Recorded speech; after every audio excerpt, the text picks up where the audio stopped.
Hi, I'm Melissa Fedora with Southland TV, and we are here in the Southland TV studios in Orland Park, Illinois, and we are joined by our in-studio guest, Aishling Dalton Kelly, who is the owner of Aishling Companion Home Care right here in Orland Park. Thank you for joining us once again. Thanks for having me, Melissa. We had Aishling here a few months back over the summer, and we talked about a few things, but we're going to talk more about some local things now.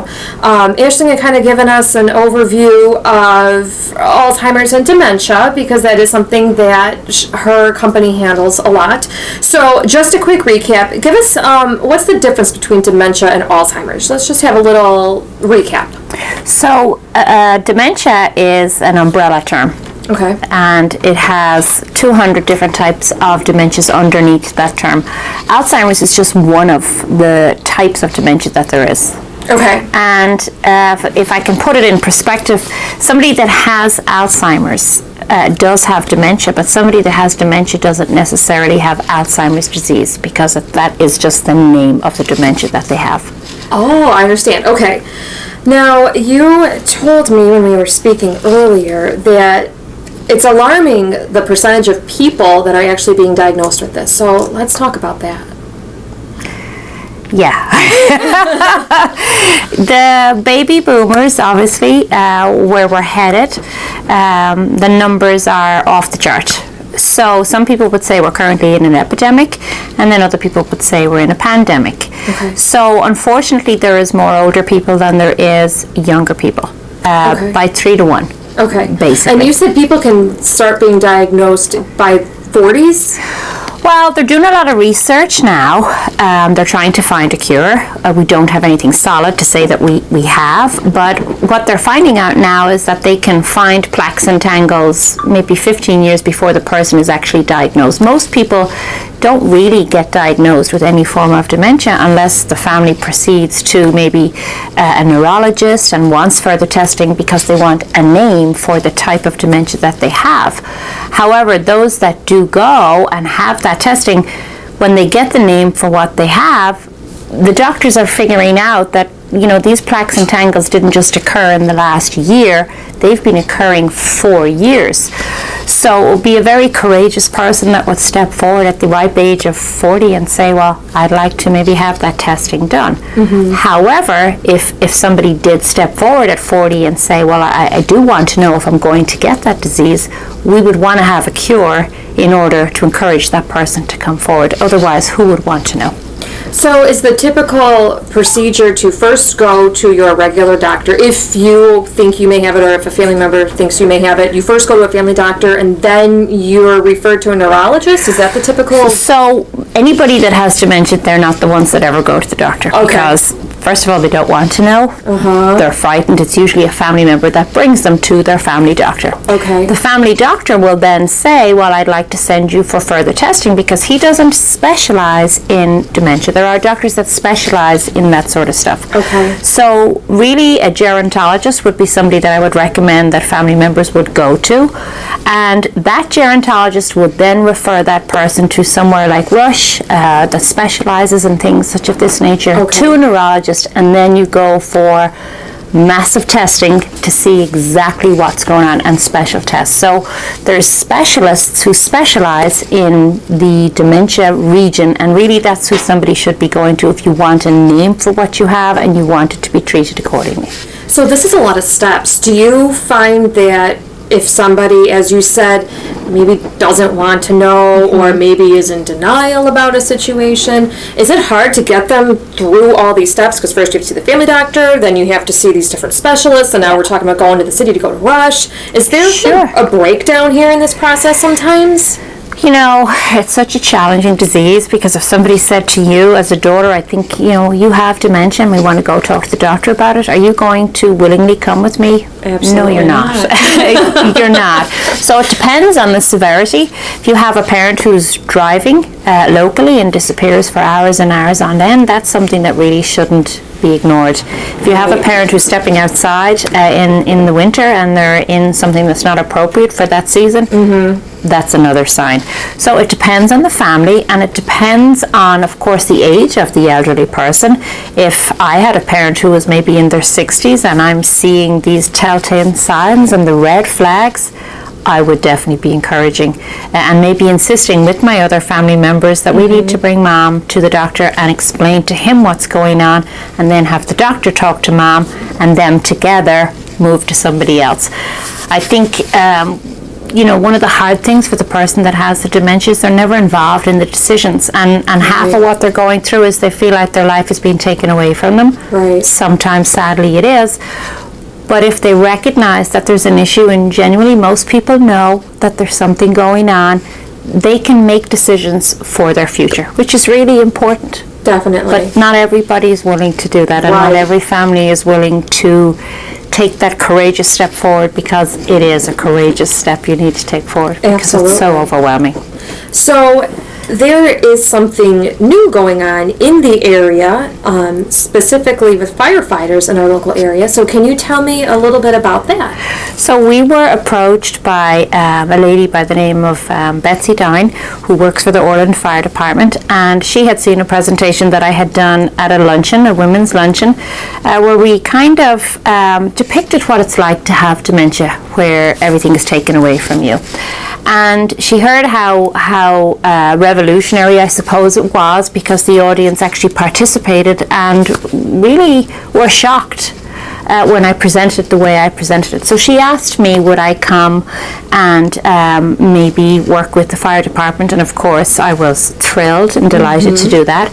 So myself, with 3 or 4 staff members and 4 volunteers, yesterday, today and tomorrow are actually doing every single fire station in Orland Park and training the first responders to look for telltale signs of what they can meet on the other side of the door, and how they're going to maybe treat people with dementia, the elderly at large, and give them like hands-on tips and tools of the trade by doing a simulation. So that's what we've been doing for the past 2 days, and tomorrow will be our last day. Because you had said that, I think it was the Orland Fire Department that told you they have received 500 more calls this year from seniors, because so many of the seniors' children, of course, work or don't live in the area. Everybody's so busy, so they're sort of on their own. So if they're in a situation where they need help, they're calling 911 more often than possibly in the past. So you're trying to equip these responders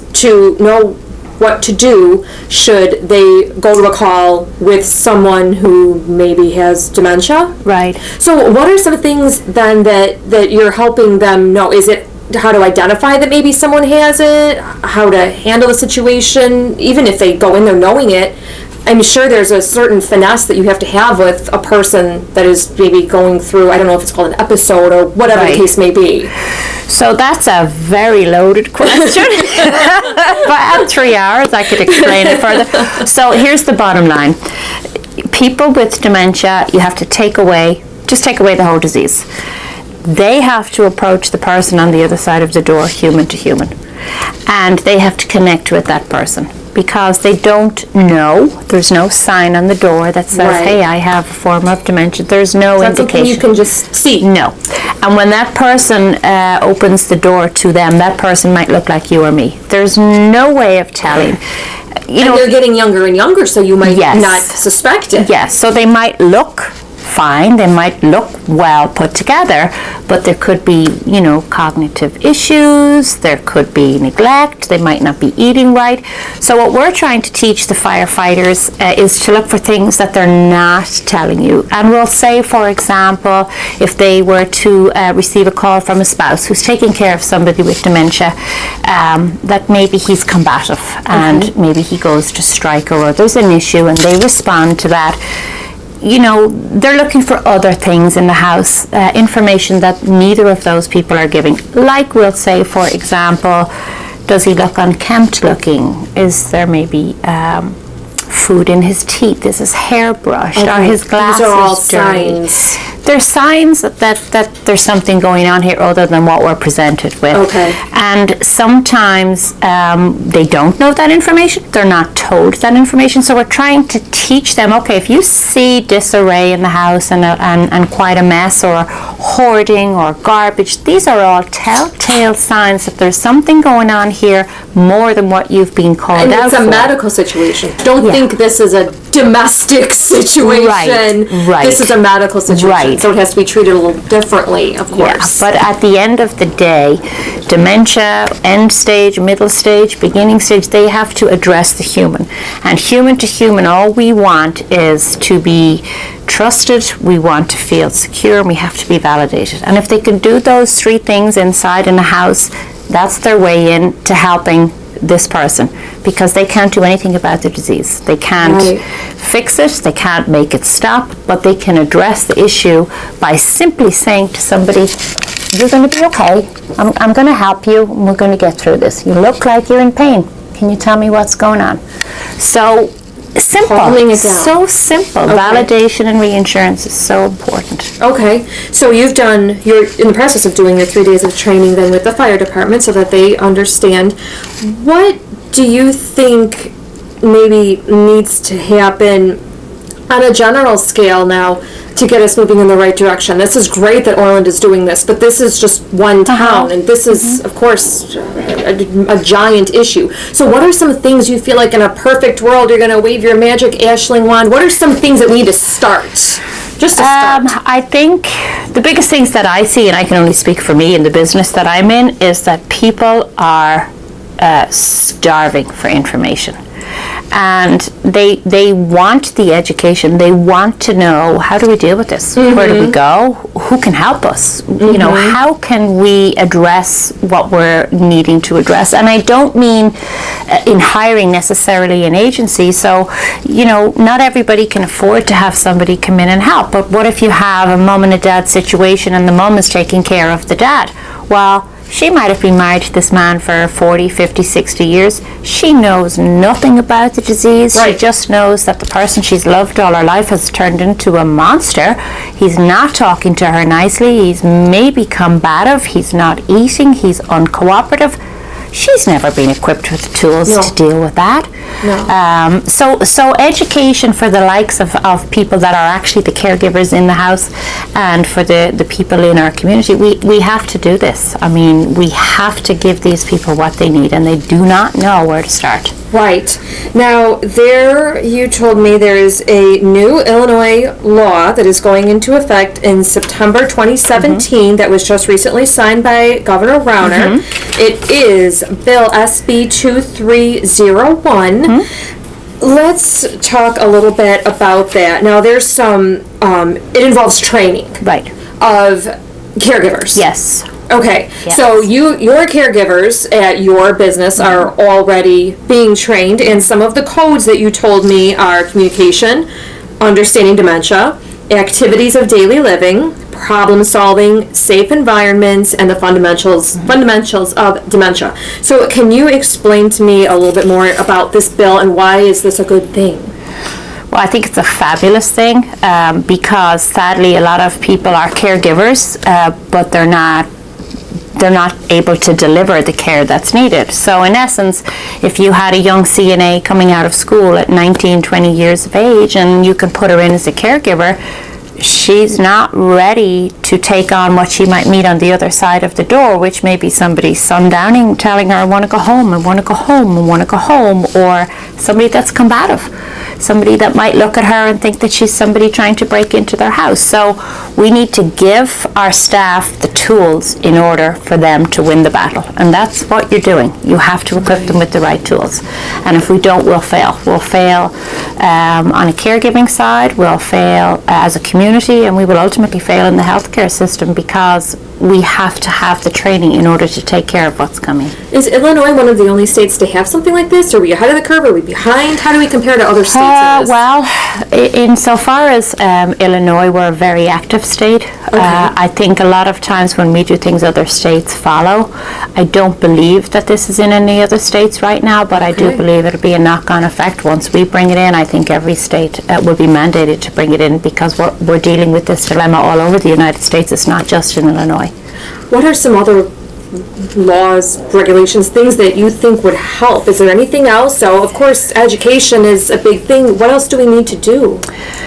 I think we need to do a better job in each village, township, municipality. We need to do a better job of posting what is available, maybe through our libraries, maybe through our villages, through our senior centres.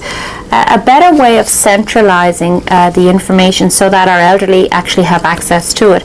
People say all the time, well, we advertise on the internet. Well, most people between the age of 70 and 90 are not on the internet. Going on the internet. They're not Facebooking, they're not tweeting, or on Instagram. And I know so that works. Yes, that works for the younger generation.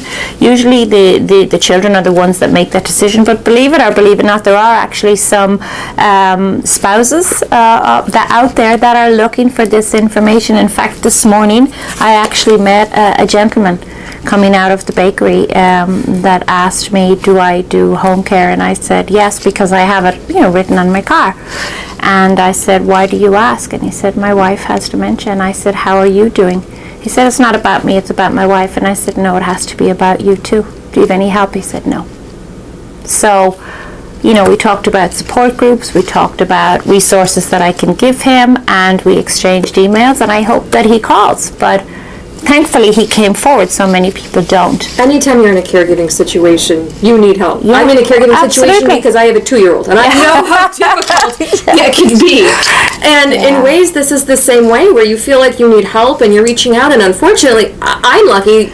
We have play groups, we have mom groups, but these people that are in this situation don't really have that. There's not play groups for this situation where everybody can get together. And what you just said there is actually key. You said that there's nowhere for these people to go. You are so right. Not only is there nowhere for them to go because there's a stigma in our society that people in general don't know how to deal with anybody with any form of dementia, so they just look the other way because they don't have it in their lives, and I understand that. But we're all going to have it soon. Through somebody that we know, or a neighbour, or whatever.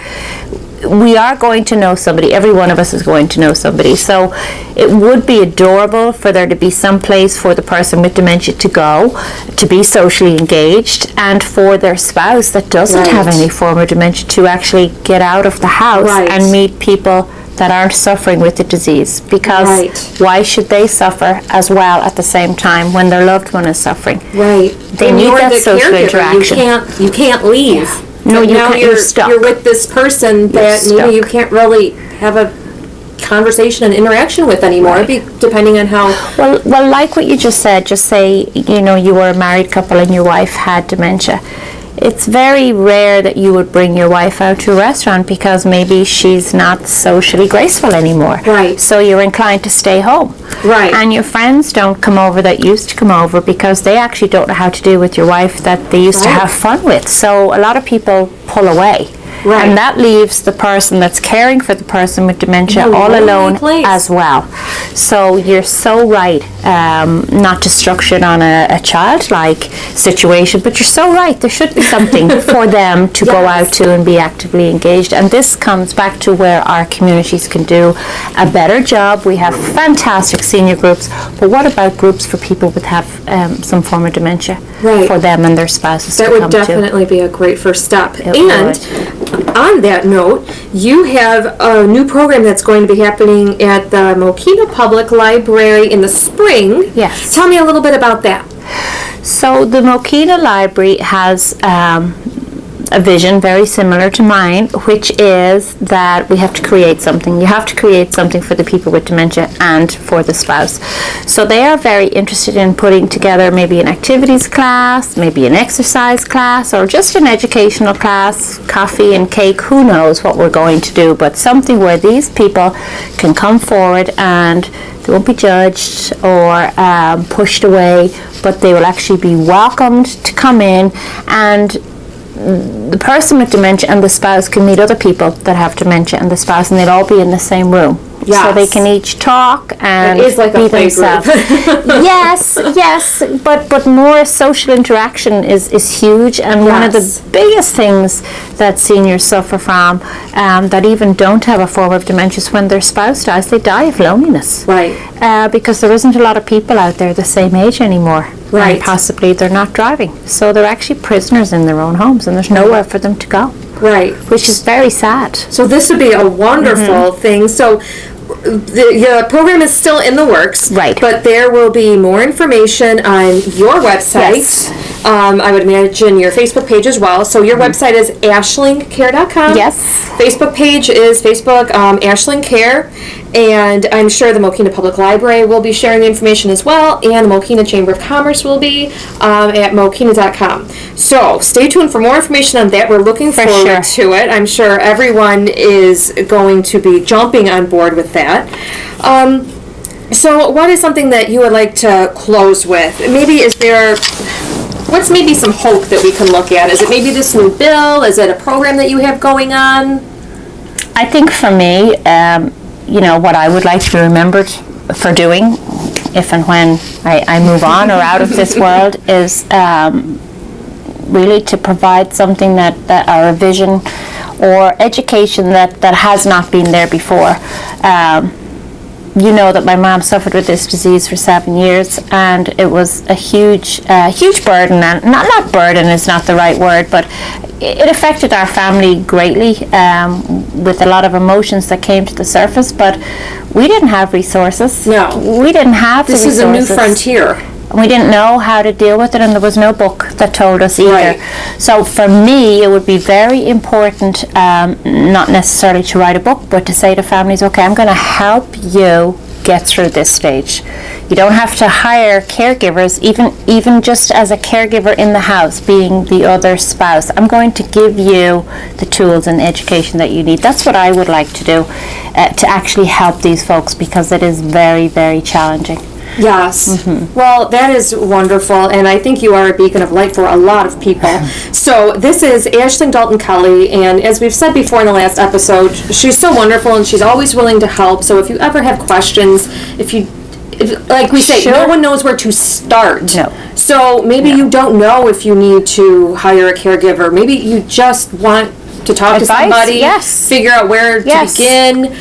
Aishling is a wonderful resource for that, so please do take her up on it. She has a wonderful business located in Orland Park, and website again is ashlingcare.com, and phone number is 708-361-7845. So we thank you for joining us here, and I think the information that you're giving out to people right here, of course, is even a huge help. So we appreciate it, and we hope to see you again here soon. For sure. Thank you so much. Thank you.